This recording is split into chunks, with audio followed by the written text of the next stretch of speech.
ಏಯ್ ಅಪ್ಪ ನಿಮ್ ಚಿಕ್ಕಪ್ಪ ಹತ್ರ ಮಾತಾಡೋದಕ್ಕೆ ನಾನೇ ಹೆದರ್ಕೊಳ್ತೀನಿ. ಅದ್ ನಿನಗೆ ಗೊತ್ತು ತಾನೆ. ಇಲ್ಲಿರೋವರೆಗೂ ಅವ್ನ ಮಾತು ಕೇಳ್ಕೊಂಡು ಅರೆ ಕೊರೆಯಿಂದನೇ ಇರು. ಸರಿ ಅಪ್ಪ. ಗೊತ್ತಾಯ್ತಾ? ಸರಿ ಬರ್ತೀನಮ್ಮ. ಸರಿ ಬಾವ. ಅದಕ್ಕೆ ಹೋಗಿ ಬರ್ತೀನಿ. ಅನ್ಬು ಹೋಗಿ ಬನ್ನಿ. ವಿಜಯ್, ಬಂದೇರಿ. ಅನ್ಬು, ಊರಲ್ಲಿ ಅಮ್ಮನ್ಗೆ ಏನಾದ್ರು ಹೇಳ್ಬೇಕಾ?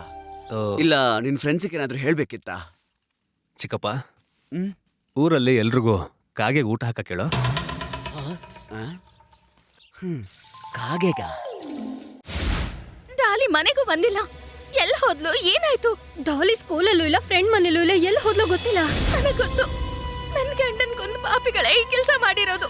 ಹಾಗೆಲ್ಲ ಏನೂ ಆಗಿಲ್ಲ, ನೀನ್ ಹೆದರ್ಬೇಡ. ಅವಳು ಬಂದ್ಬಿಡ್ತಾಳೆ. ಹೇಳೋದ್ ಕೇಳು. ನನಗ್ ಗೊತ್ತು, ನಾನ್ ಕೇಸ್ನ ವಾಪಸ್ ತಗೊಂಡು ಊರ್ ಬಿಟ್ಟು ಹೋಗ್ಬೇಕು ಅಂತಾನೆ ಇದನ್ನೆಲ್ಲ ಮಾಡ್ತಿದ್ದಾರೆ. ಹೇಳೋದ್ ಕೇಳು. ಏನ್ ಮಾಡ್ಬಿಡ್ತಾರೆ? ಇಲ್ಲ, ಕೇಳಿಸ್ಕೊಳ್ಳಿ. ನಂಗ್ ಭಯ ಆಗ್ತಾ ಇದೆ. ಇಲ್ಲಮ್ಮ, ಏನು ಆಗಿರಲ್ಲ. ಕೇಳು.